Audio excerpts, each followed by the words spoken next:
할렐루야, 할렐루야. 수요예배 오신 여러분들을 주님으로 환영하고 축복합니다. 확 추워졌죠. 확 추워지니까 진짜 겨울 같은데 겨울이 왔다는 것은 올해를 마무리한다는 것이고, 올해를 마무리한다는 것은 새로운 출발이 기다리는 것 아니겠습니까?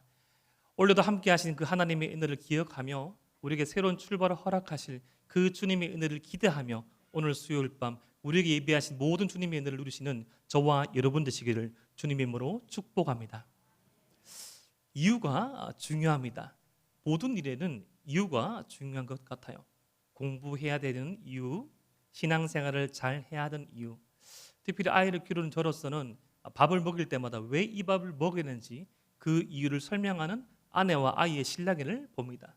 참 좋은 세상에서 살고 있는데 밥 숟갈을 떠가지고 입안에 이제 넣어주고, 단일한 반찬도 아니고 이렇게 저렇게 바꾸어서 입에 그렇게 넣어준데도 왜 먹어야 되는지를 끊임없이 묻습니다. 안 먹으면 어떻게 됩니까? 죽죠. 전체적으로 죽고 몸이 연약해져도 죽고. 모든 일에는 이유가 중요한데 특별히 신앙생활의 이유를 찾는 것도 참 중요합니다. 오늘 우리가 살펴볼 이 하나님의 말씀 창세기 18장은 창세기 17장에서부터 내려오는 그 문맥 가운데 있습니다. 창세기 17장에 그 아브라함이 이 99세 때 하나님께서 다시 나타나시는 장면으로 창세기 17장은 시작됩니다. 약 13년 동안 아브라함에 관한 기록이 멈추었습니다. 구원 역사에 관한 필요한 말씀을 기록한 이 하나님의 말씀이 기록이 멈추었다는 것은 이 아브라함을 향한 하나님의 구원 역사의 이 전진이 없는 것으로 또 볼 수도 있습니다.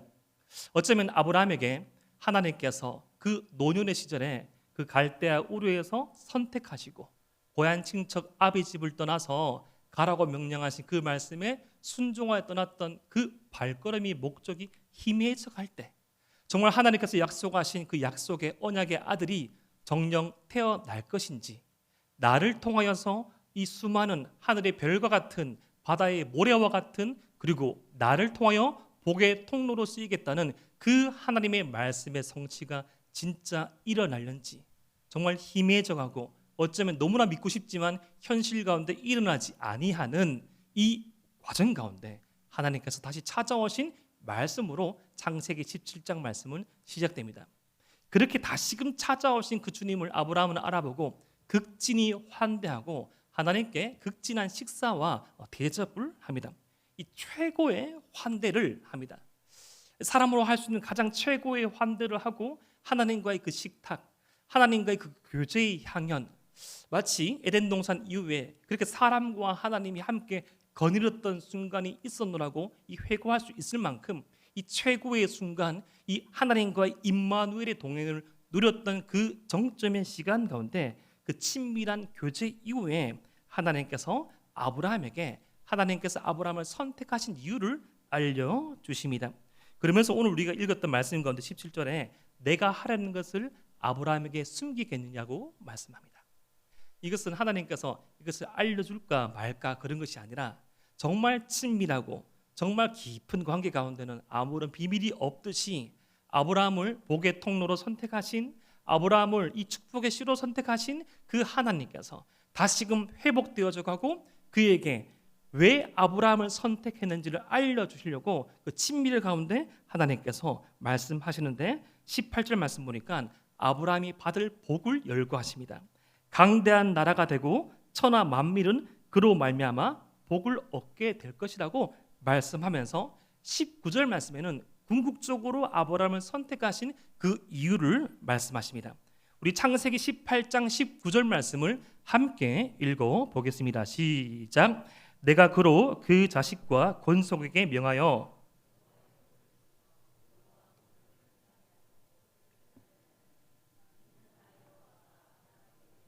말한 일을 이루려 함이니라. 아멘. 이 말씀은 창세기 12장 이후에 하나님께서 창세기 12장에서 처음 하신 그 축복에 대한 말씀이 더 발전되어서 정리되어서 이 창세기 18장의 버전으로 표현된 것입니다. 이 복의 통로로 선택하신 하나님께서 진정 아브라함을 통하여서 아브라함의 후손인 하나님의 백성을 통하여서 어떠한 삶을 주시려고 어떠한 삶을 기대하시는가 하면 그들이 여호와의 도를 쫓는 삶, 그들이 의와 공도를 행하는 삶을 살게 하시려고 아브라함이 살게 하고 아브라함의 후손과 후손의 길이 살게 하도록 그러한 삶을 살 수 있는 선택을 하시려고 아브라함을 선택하셨다고 그 이유를 말씀합니다. 여호와의 도, 바로 이 주님을 따르는 그 길, 그 의와 공도, 의와 정의.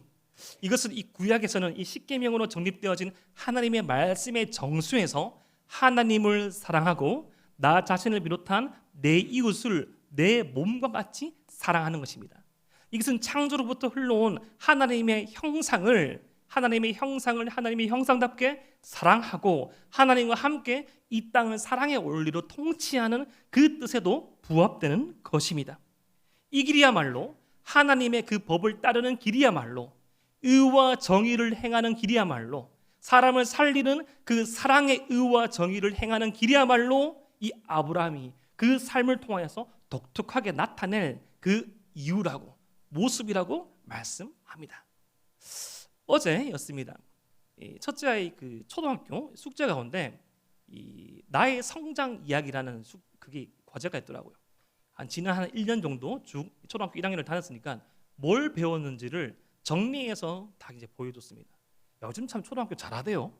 싹 정리해가지고 저희 때라서 죄송합니다. 제가 연수한 제가 그런 결과물이 없었는데 파일에 딱 해가지고 국어도 뭐 수학도 뭐 도덕도 뭐 문화도 딱 스크랩 해가지고 딱 정리하는데 조금 보이기 위한 정리를 했겠지만 충분한 교육을 받았다는 것을 제가 보게 되었습니다.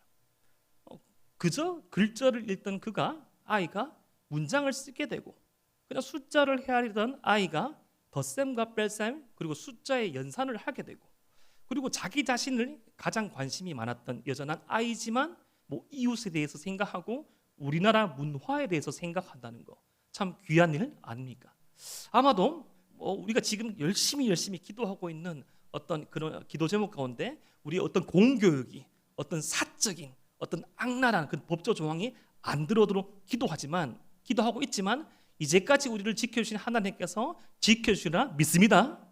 이 교육만 잘 받아도 정상적이고 교육만 잘 받아도 이 나라가 정말 범죄 없는 나라, 질서 정연한 나라, 예의와 상식이 충만한 나라가 될 것 같다는 그런 생각을 했습니다.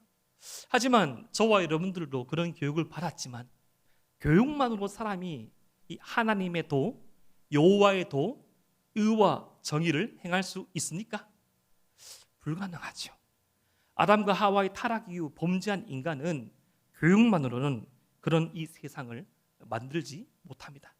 그런 이 어떤 참혹한 세상의 모습이 오늘 창세기 18장 20절 말씀에 이렇게 묘사됩니다.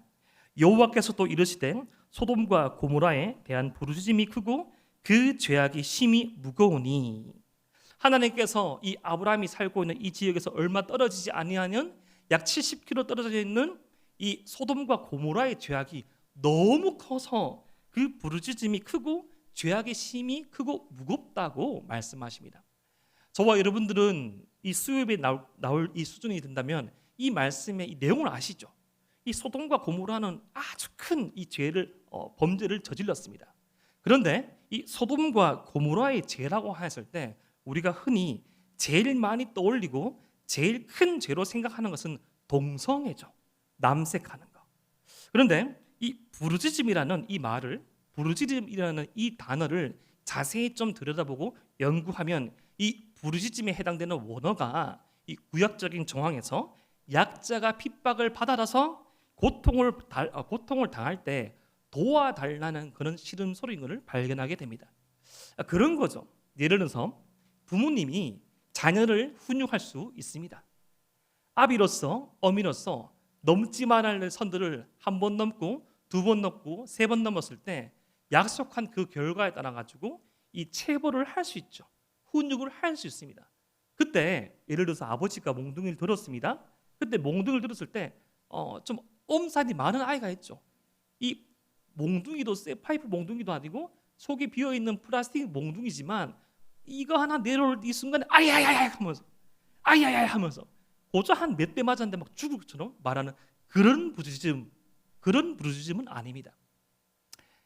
일어나지 말아야 될 일이지만 어두운 밤거리를 걷고 있는 한 청년이 있습니다. 예상치 못한 그런 길목 가운데 그런 범죄를 당합니다. 건장한 남성이 따라오면서 폭행하고 그가 가지고 있는 그런 물품을 갈취하려고 합니다. 물품을 갈취하는 것에서 그치지 아니하고 목숨까지도 살려고 합니다. 그때 소리치죠. 살려주세요, 살려주세요, 살려주세요. 그러한 부르짖음이 오늘 이 말씀에 등장하는 부르짖음입니다. 약자가 핍박을 당하 고통을 당했을 때, 특별히 그 핍박이 구조적이고 사회적이고 체계적일 때, 단순한 우발성의 그런 폭행이나 살인이나 그런 탄압이 아니라 사회 전체가, 백성 전체가, 이 나라 전체가 악에 빠져가지고 약자가 살아갈 수 없는 세상이 되어서 말미암아 약자의 그 신음소리, 약자의 이 탄식 소리가 나오는 것이 바로 이 부르짖음입니다. 이러한 부르짖음을 하나님께서 들으시고 소돔과 고모라의 죄가 심하다고 판단하신 것입니다. 하나님께서는 이 특별히 구약의 말씀을 읽어보면 이 약자, 고아와 객과 과부로 대표되어지는 이스라엘에서 보호받아야 될 대상이 이런 부르짖음의 소리가 내고 냈을 때, 하나님의 선에 차올랐을 때, 그 선이 차오를 때까지 선지자를 통하여서, 제사장을 통하여서, 왕을 통하여서, 선견자를 통하여서 지속적으로 반복적으로 경고하였음에도 불구하고 그 선이, 그 여호와의 도가 지켜지지 아니할 때 어김없이 심판하고 어김없이 이방인들을 통하여서 그들을 탄압하셨습니다.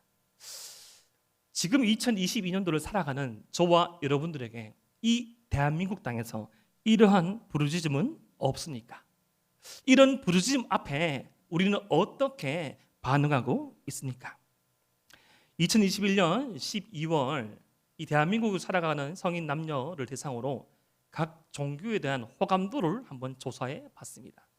큰 5가지 정도의 종교가 이제 그렇게 채점이 되는데 100점 만점 기준으로 5등이 15.6점을 받은 이슬람교입니다. 4등이 누굴까요? 놀랍게도 원불교입니다. 원불교가 28.5점, 압도적이죠. 저는 원불교의 그런 사상도 모르고 진리도 모릅니다. 근데 의외로 원불교 믿는 사람들이 그렇게 착하답니다. 그들의 말에 따르면. 그런데 원불교보다 약 3점 높은 종교가 개신교입니다. 31.6점. 2등은 불교입니다. 50.4점. 1등은 어딜까요? 천주교입니다. 50.7점. 근데 안타깝게도 이런 종교에 대한 이 호감도가 약 한 10년째 뒤바뀌지 않다고 합니다. 근데 밑에서부터 이 원불교와 이 이슬람교가 계속 올라오고 있습니다. 원래는 천주교가 밑에 있었는데 천주교가 불교를 상회하고 올라갔고, 과거에 10몇 년 전에 기독교가 1등을 한 적도 있다고 합니다.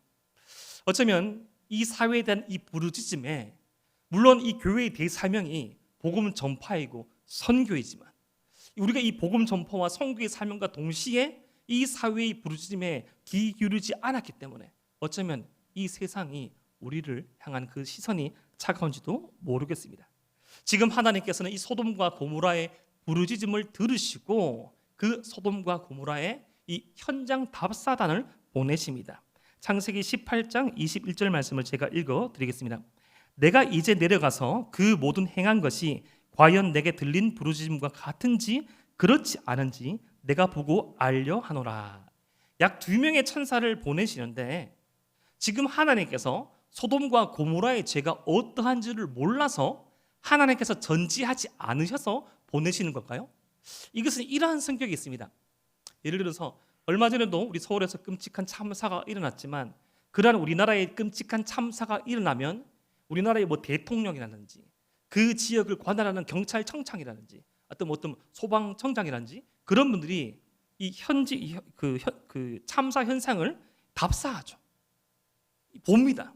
왜 일이 일어나는지, 그리고 이 일이 일어날 때 어떤 정당한 대응을 했는지를 보고 정당한 법의 태도를 안에서 상을 줄 사람은 상을 주고 벌을 줄 사람은 벌을 주는 것이죠. 그러한 성격을 띠고 있는 것입니다. 하나님께서 다 알고 계시지만, 하나님께서 이미 알고 계시지만 마지막 이 최종 답사로서 하나님의 천사를 보내시면서 그들에게 마지막 기회를 주시고자, 소돔과 고모라에게 마지막 기회를 주시고자 그 답사단을 보내시는 것입니다. 그 답사단이 출발했습니다. 어떠한 이 구약학자는 이 모습을 두고 이렇게 표현하더라고요. 마치 소돔과 고모라를 향하여서 핵 미사일이 발사되었다. 빵 발사된 거예요. 가능성을 두고 봤을 때 소돔과 고모라가 어쩌면 회개할 가망성이 아주 적기 때문에, 영화에 보면 그런 장면이 있지 않습니까? 가상적인 현실이지만 막 어떤 나라들이 싸우고 악인들이 어떤 미사일을 탈취했을 때 미사일 버튼을 탁 눌렀는데 막 슉 하면서 도시를 향해서 가면 대부분 어떤 히어로가 나타나가지고 미사일을 잡고 우주로 던지든지 없애든지 그렇게 하는데, 오늘 이 말씀은 어떻게 될까요? 그때 이 떠나가는 그 답사단을 바라보면서 아브라함이 개입하기 시작합니다. 우리 창세기 18장 22절 말씀을 함께 읽어보겠습니다. 시작. 그 사람들이 거기서 떠나 소돔으로 향하여 가고 아브라함은 여호와 앞에 그대로 섰더니, 여기서 이 마지막에 나오는 이 섰더니라는 이 원어적인 표현의 의미는 뭔가 하면 그냥 서는 것이 아니라 이 마음 자세와 이 자세를 바로잡고 선지자적으로 각오하고 섰다는 그런 의미를 가지고 있습니다. 바로 선지자적 행동입니다. 지금 이 21절과 22절의 아브라함은 다릅니다. 하나님의 말씀을 듣고 하나님께서 바라시는 삶의 의미, 여호와의 또 의와 공도를 행하는 그 삶, 그 삶의 중요성을 말씀하시고 마지막 답사단이 보내어지는 그 모습을 보면서 깨달은 이 아브라함이, 선지자 아브라함이 이 자신의 이 삶의 사명, 자신의 삶의 목적을 깨달은 후에 하나님 앞에 섰다는 것입니다. 이 선택받은 이유를 깨달은 이 아브라함은 이제 우리가 너무나 잘 아는 하나님 앞에서의 그런 이 부르짖음, 계속적인 부탁을 하죠.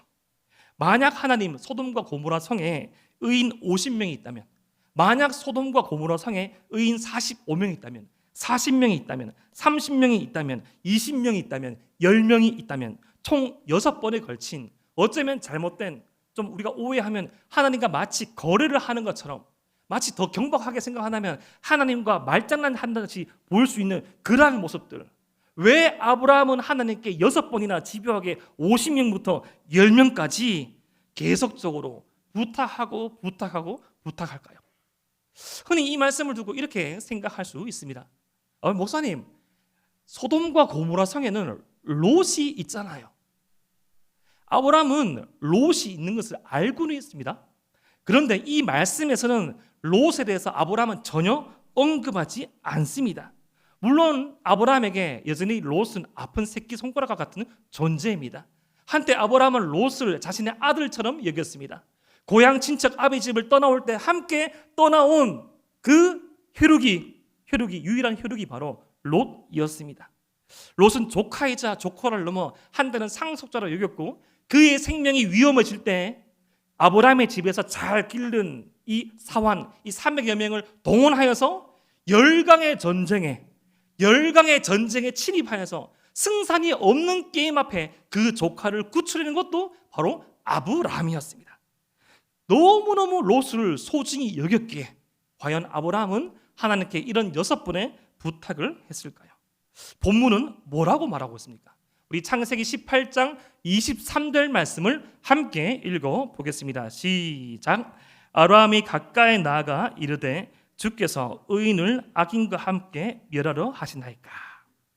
여기서 이 가까이 나가라는 것은 조금은 다급하고 조금은 어쩌면 좀 이게 약간의 분노가 섞인 모습입니다. 하나님을 막아서면서, 원어적인 표현으로 하나님을 막아서면서, 감히 하나님께 어떤 위협을 한다는 그런 뉘앙스는 아니지만 다급하게 막아서면서 하나님 앞에 바짝 붙어가지고 주께서 의인을 악인과 함께 멸하러 하시나이까. 지금 이 아브라함의 의도는, 아브라함의 뜻은 무슨 말인가 하면, 하나님, 의인을 악인과 함께 망하게 하는 것이 여호와의도 의와 공도에 맞습니까? 라는 의도입니다. 지금 롯을 염두에 두고 한다는 말이라기보다는 롯이 포함될 수 있죠. 롯을 비롯한 어쩌면 소돔과 고모라성에 있을지 모르는 그 의인들, 왠고하면 소돔과 고모라성의 이 부르짖음은 그들의 부르짖음이거든요. 하나님께서 말씀하지 않았습니까? 소돔과 고모라 성에 부르짖음이 있었다고. 그 악인들에게 압제하는 부르짖음이 있어서 내가 그것을 확인하려고 한다고. 그 의인이 있더라도 그 의인을 악인과 함께 멸망시키는 것이 여호와의도 의와 공도에 맞습니까? 라는 것입니다. 지금 아브라함은 지난 약 13년 동안 어쩌면 자신과 그 여종 사이에 태어났던 이스마엘을 바라보며, 그래, 이스마엘도 내 상속자지. 비록 내 아내 사라의 품에서 난 아들은 아니지만 생명을 생산할 수 없다고 여긴 내 씨로 말미암아 태어난 아들 아니겠어? 라고 하면서 그 언약의 진정성을 상실한 채 이렇게 저렇게 살아가던 이 아브라함을 깨운 하나님의 말씀 앞에 자신의 사명과 삶의 목적을 발견한 아브라함의 외침이었습니다. 오 아버지 하나님, 깨달았습니다. 그냥 그렇게 이리이리하고 비록 내 인생의 문제와 어려움이 풀리지 않아서 나도 풀 수 없는 실타래와 같이 엉킨 이 인생 가운데 내 문제도 다 풀지 못하지만 아직 내 몸에서 난 후사도 없지만 하나님, 의인을 악인과 함께 멸망시키는 것이 하나님의 뜻입니까? 하나님 약속하지 아니하였습니까?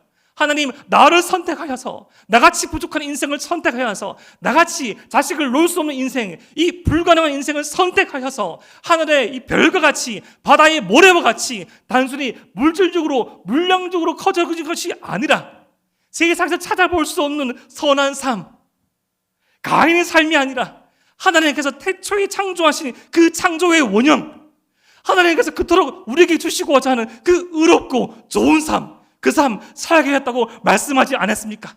이제 깨달았습니다. 오 아버지 하나님, 저 소돔과 고모라 성에 만약 의인이 있다면 그 의인을 악인과 함께 심판하시는 것이 그 의로우신 하나님의 뜻에 맞습니까? 라는 것입니다. 지금 아브라함은 하나님께 하는 이 부탁은 바로 중보기도였죠. 중보기도입니다. 지금 아브라함에게 있어서 가장 중요한 기도는 어쩌면 무엇이겠습니까? 오 아버지 하나님, 수십 년을 기다렸습니다. 나와 사라 사이에서, 사랑하는 나와 아내 사이에서 아들이 있게 하여 주시옵소서. 저도 알고 있습니다. 이스마엘은 저희 후사가 아닙니다. 아버지 하나님, 생명을 생산할 수 없는 저를 살리셨다면 저희 아내의 태도 살려주시옵소서 라는 기도가 1차적인 기도가 되어야 하는데, 지금 하나님께서 하나님의 뜻을, 하나님께서 하나님의 법을 집행하는 그 현장 앞에서 아브라함은 삶의 목적과 사명을 깨달은 것이죠. 아니, 많은 순간에 사랑하는 대동의 성도 여러분, 사명은 상황과 조건을 이깁니다. 사명은 주 예수 그리스도의 사랑으로 말미암아 우리 가슴판과 삶에 새겨진 사명은 우리가 처한 이 난관을 극복하게 합니다. 아브라함은 지금 자신의 능력에 의지하지 않습니다.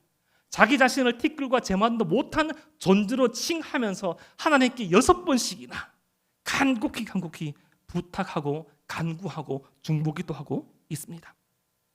이러한 아브라함의 요구에, 아브라함의 중보기도에 하나님께서 어떻게 반응하십니까? 하나님의 마음을 정확하게 간파한 아브라함의 기도는 응답받습니다.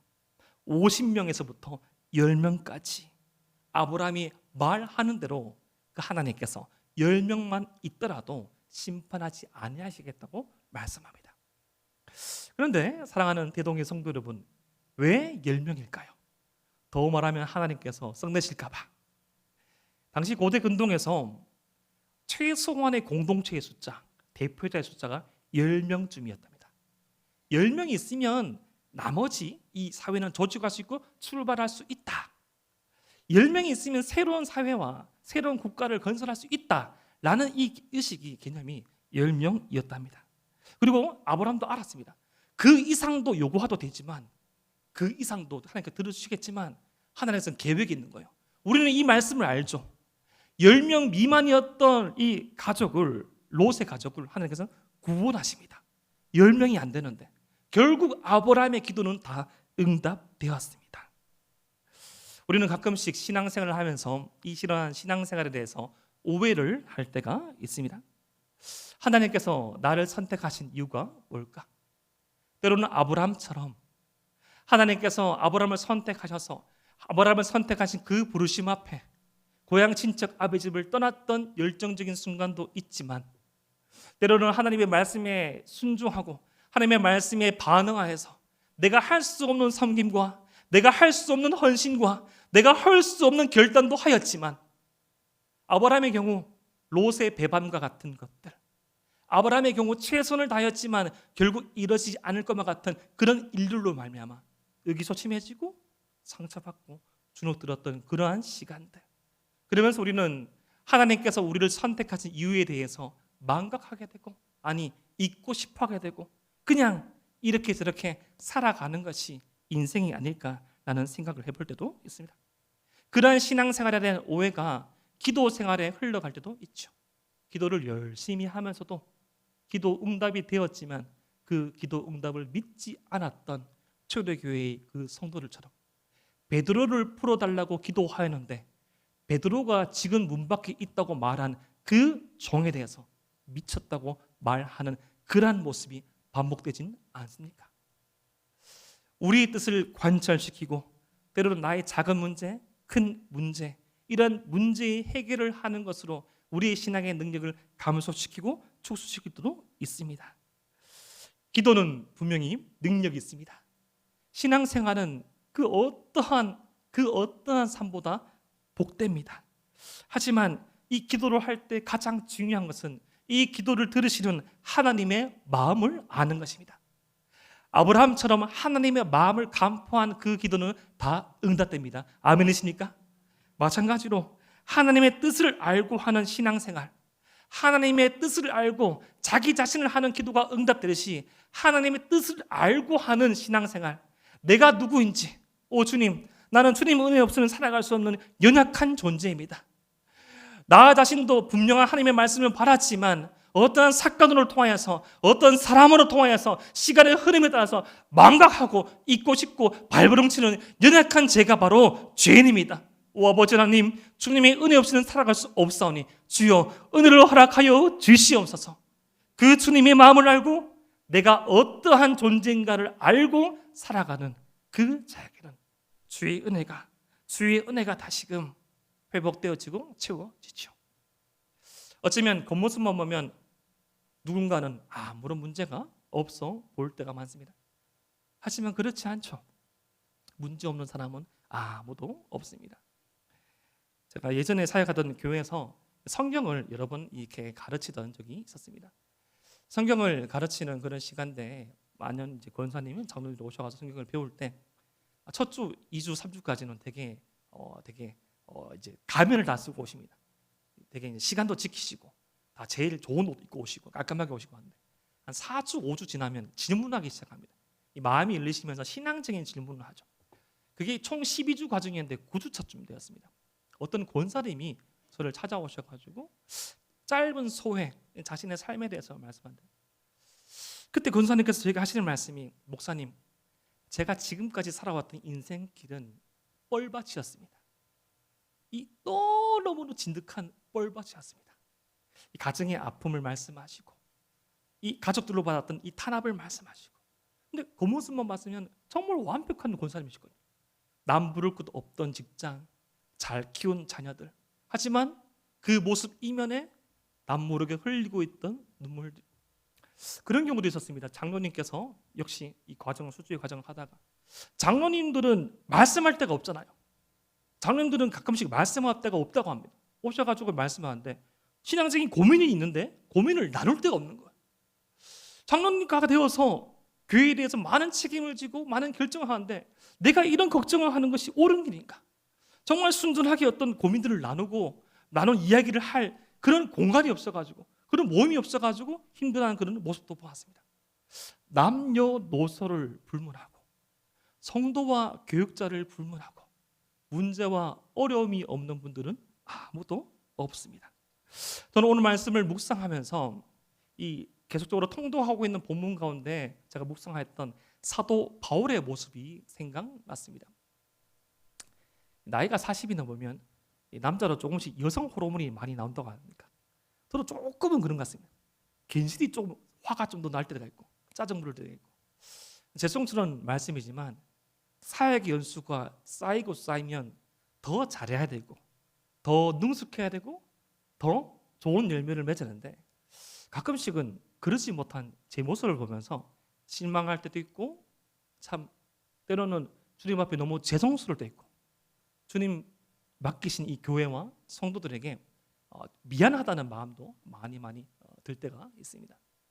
그런 마음 가운데 이 말씀을 묵상하다가 사도 바울의 생애를 한번 살펴보게 되었습니다. 사도 바울로부터 받은 위로가 제가 몇 가지 정리해봤는데 이 사도 바울은 글을 쓰신 하나님이 있더라고요.